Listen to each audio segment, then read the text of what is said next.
So hello, I'm sitting here with Bruce. Bruce has been running a few games of Tale of the Old West. I actually had the privilege to play in one last year.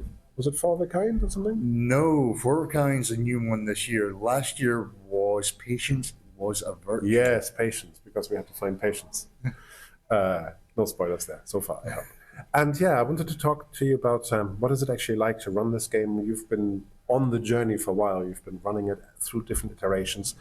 What's special about it? What makes the game tick? What do you like about it? Okay, so I've been running it at conventions. Yep. This is the game. The game. Yep. So I have been running it at conventions. It's getting close now to 3 years at the convention scene.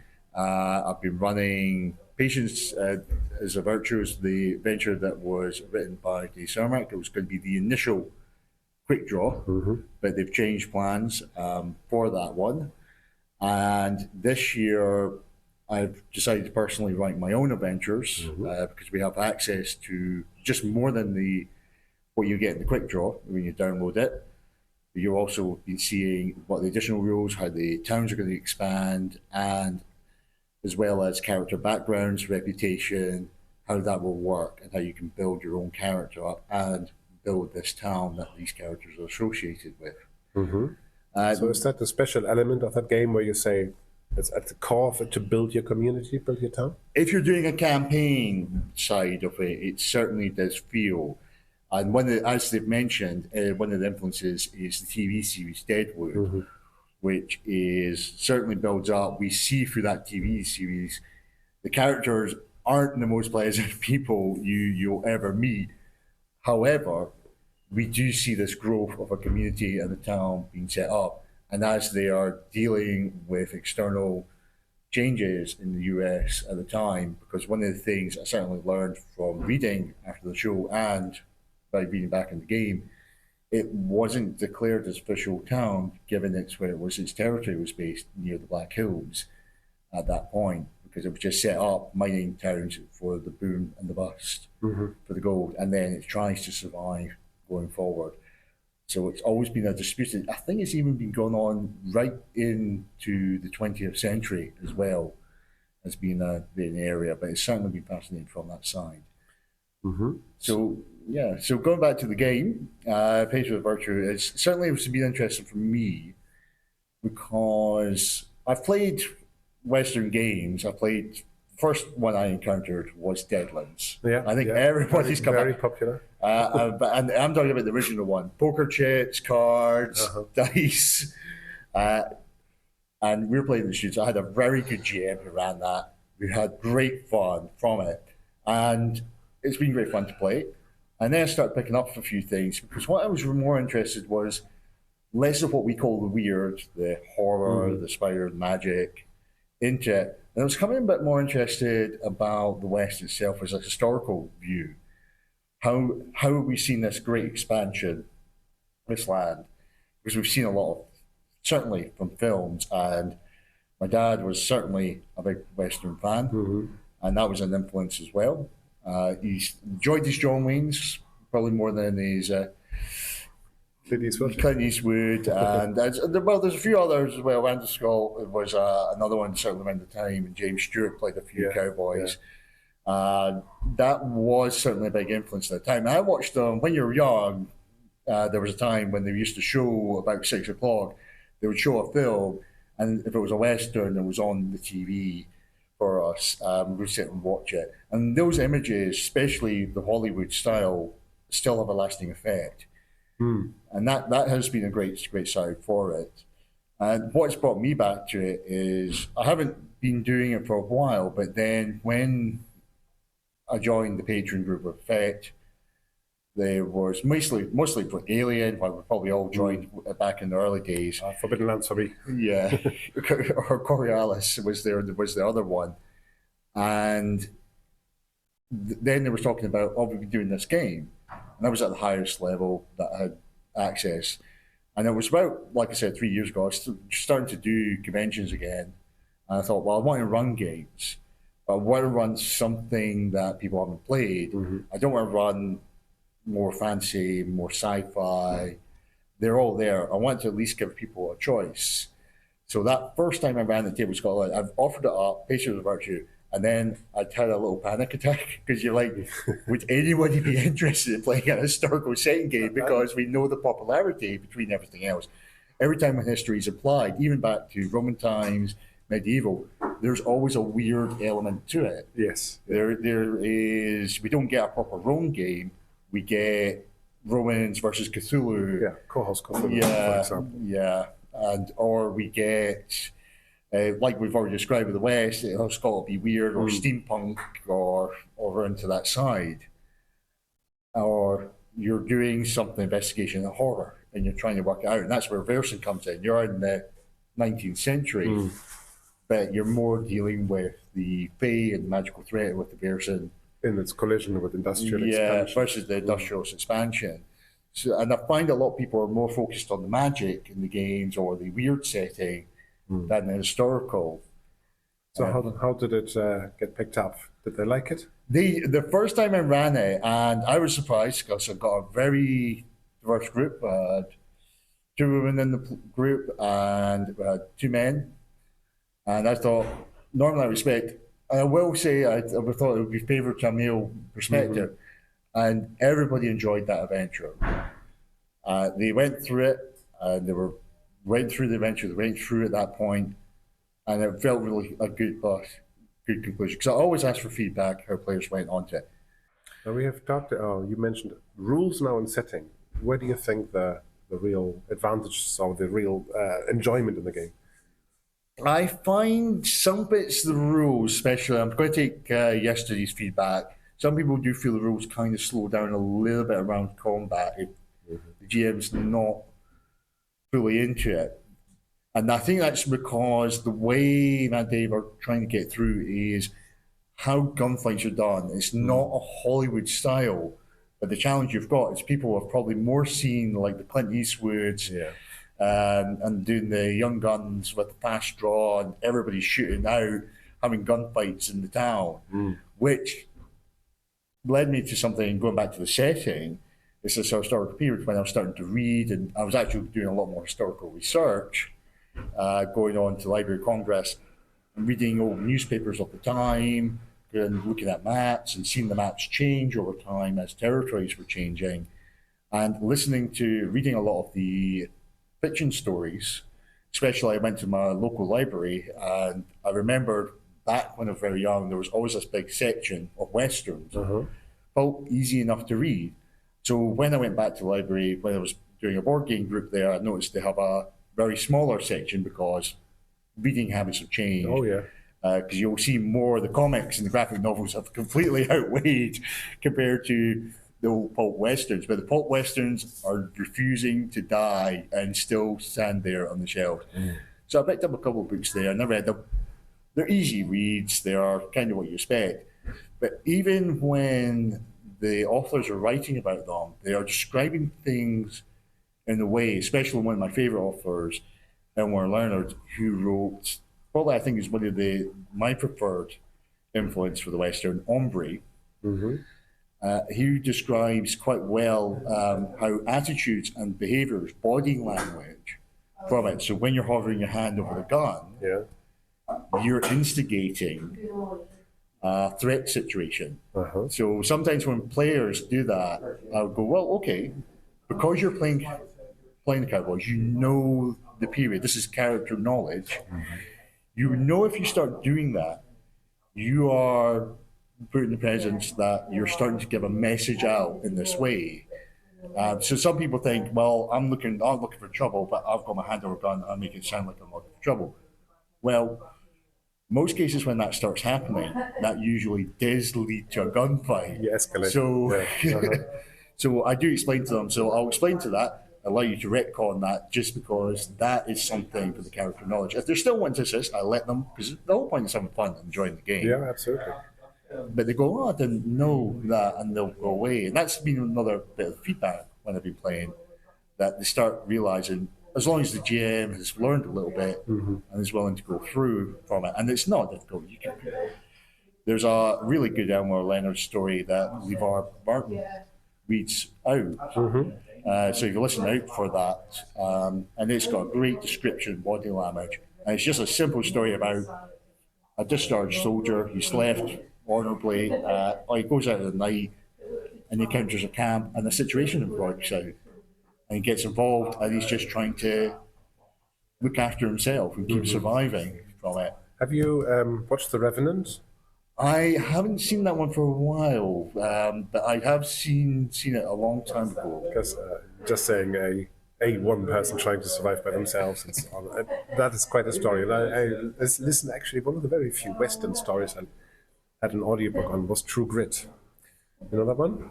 No, which version? The original book. The original one, yes. And then I also watched the film version. I can't remember who acted it. It was relatively recent. The Ethan brothers, the Coen brothers one, sorry.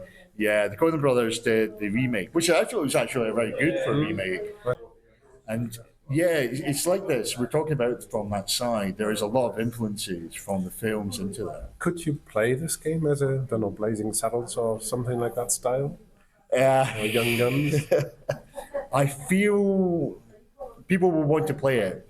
But I think because the game goes for more of a historical, the historical goes, you're about to find out why this didn't really happen. Right. Because it can get quite brutal in that So side. if you're looking for gunslinger action, gunfight every session, yeah. probably not the right game for you. Well, if you're looking for the hard, fast, very pulpy, I'm jumping on a horse every 5 seconds, I'm jumping on the wagon, we're having a shootout every...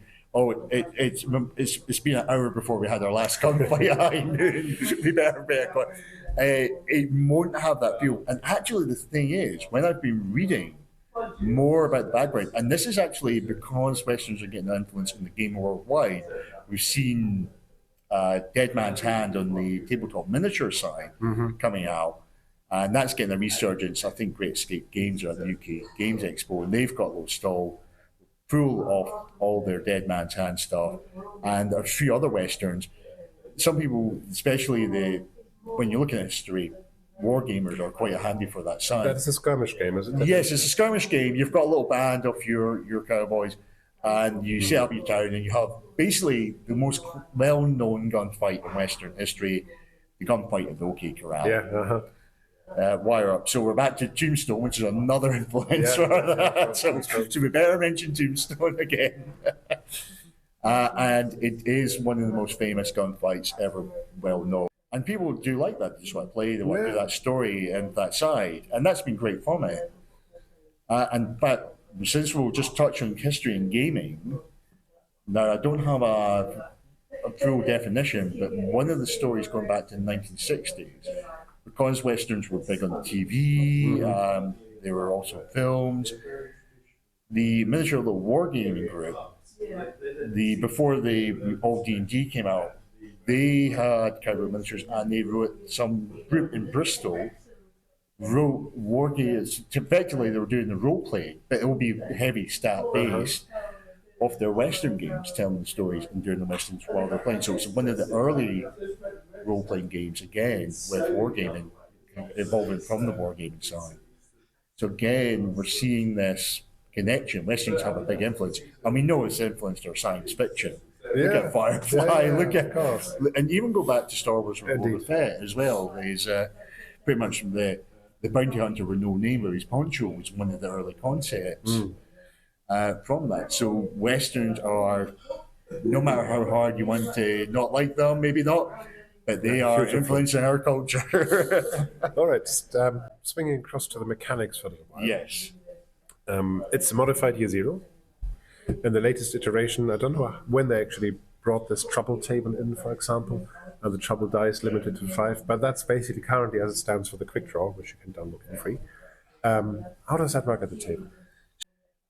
It only takes effect really when you push. Yeah. And to push, you have to spend faith. So you have a faith point. I'm using poker chips as an example for it, or you got counter speeds, whatever you find valuable. And when they spend, they can roll that bet. The ones on the trouble dice stay. Now, this is the last iteration of the rules I brought in. They're trying to base it on the faith. I feel it's a little bit more heavier than compared to, say, you add a stress dice like an Alien, or I don't want to say you get darkness points because that's faded away with the latest Coriolis edition, but you're not taking a condition like in Versa in that sense. I think Versa might be a better example given the time period that both the games are set.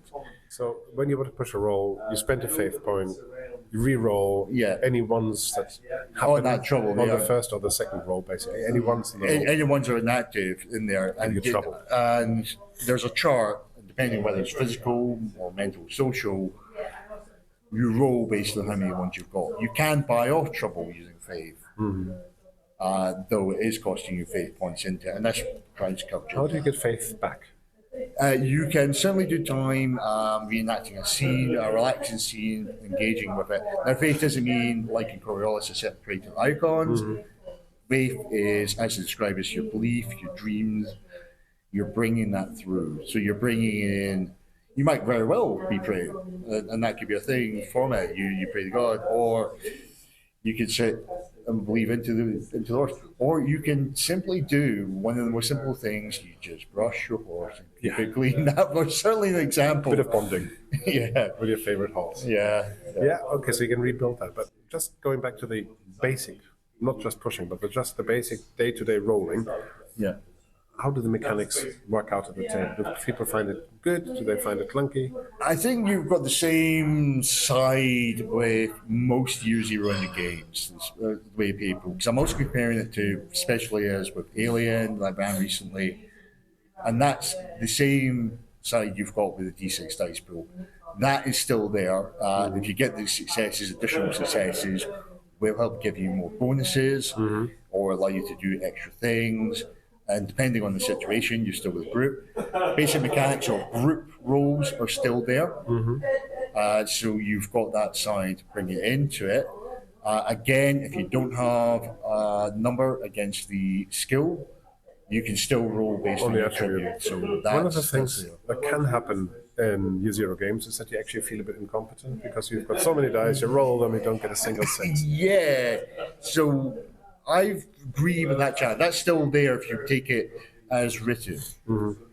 My personal advice for handling it, and I would say this is for all the games, because I came with that same situation. I kind of killed my Versen campaign a little bit, Short Adventures, because one player constantly had that problem. They had learning at a very high skill, constantly doing it. If we ever went back, I would actually say, you've got 4 skills, and you've got 5 in this. You will always guarantee 1 success from it. It's only if you're doing a situation that you require urgency. If you're trying to do long term, if it fits with the character, I was a GM who narrate based on if they've got high skill level from it rather than rely on the dice. It's a bit like Gumshoe then. Yes. Where you basically say, well, you've got this pool and you don't even have to spend any points on it. You just know the stuff. You spot the clue, you can get on with it. But if there's something more you want to find out or something really difficult, you might have to roll or spend a pool point. And again, that's down to the GM how he wants to run. But if you're talking just base mechanics, if you have that problem and you don't apply the narrative side, then that still risk is always going to be there because it's a general inherent bit of the year 0 mechanic. So, 2 last questions. Is it fun to run it? It's actually really fun, and fun from people's reactions that I believe I'm still quoting this, and this was back in the early days, from one player, and I still quote this. It's a Western that's not weird, and I enjoyed it. It is a Western that's not weird, because some people do just want to play a Western that's not weird. Straightforward, and they realize there's a lot more threats from it. And from my side, I've been, especially as I'm now writing my own adventures, I've been fascinated by a lot more of the stories. I know the base main stories, I know the base broad history of them. When you start delving deep, you start hearing more. And there's new stories coming out every so often. I believe it was about 15 years ago, or over 15 years ago, we start hearing from when Custer was knocked down, when he was killed at his last stand, the group of Indians, when they were doing the Native Americans, if you excuse me from that, but they knew the woman who knocked them down, and they withheld her name until actually 2006, until they announced her name, because they feared retribution from the Americans from that time in the US. Because if they ever found them, they would want retribution. So they kept her name secret. But there's now her name out, and stories and history is being changed to, and well, it's being correctly adapted to bring more what happened at certain events. So it's a bit of a history rabbit hole for you. Yeah, it's been great for it. I've been online reading a bit more. I've probably read more of the Bismarck Tribune newspaper of 1873 than any modern news, and it's been riveting. So just a quick example. I was starting reading it, getting distracted by a few stories. I was looking at for a game, a new adventure I'm running at the convention, where everybody plays Lakota Indians. And I was reading about the influences about this expedition to extend the railway, and their influences attached because they're, again, it's further trespassing into the lands. And I got distracted reading a story about how this town in Bismarck were building up a schoolhouse, and in charge of the council for it was a woman called Mrs. Slaughter. Now it got better because she was married to the post surgeon of the army base. So I had to sit there. He's never mentioned, but I went, that means he's called Dr. Slaughter. And I'm just thinking that is it's just one of the things you start picking up. Like, yeah, that would not be the best name if you were a US Cowboy at that time and wanted to go and see Dr. Slaughter. Dr. Slaughter. It's not a good name for that. But yeah, so definitely rewarding for your history itch. It scratches that. Is it fun to play? It is. You will find sometimes mechanics, especially as what they've done is taking a little bit more rules and explaining just to give a little bit around duels, which is something, the one-to-one high noon gunfight, to capture that and shoot and base that information on. Well, that's more actually to serve the expectations rather than saying that was history. Yeah, well, yes, it's to give a certain style to, part from the historical fiction, part from there, and not to try and make it like the Hollywood pulp, bang, or we'll have a gunfight out from it. But it does feel that. And a lot of this side from it is, which is the same with Gerson, it tries to favor more to the social mental way of solving problems than your shooting iron. Because the shooting iron is, nobody walks away really well from that. No, indeed. One person might be killed and the other one might be murderer. Yeah. Can't really win there. No. And even if you can get away with the law, someone always knows. Indeed. Right, thank you. I think that's probably bringing us to a close. Did we forget to mention anything?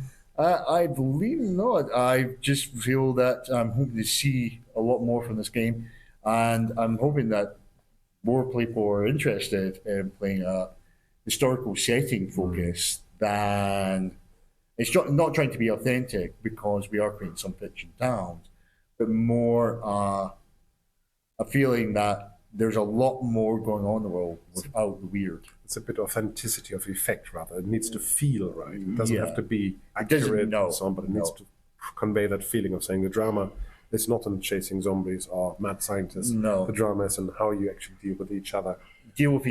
Nature is unforgiving.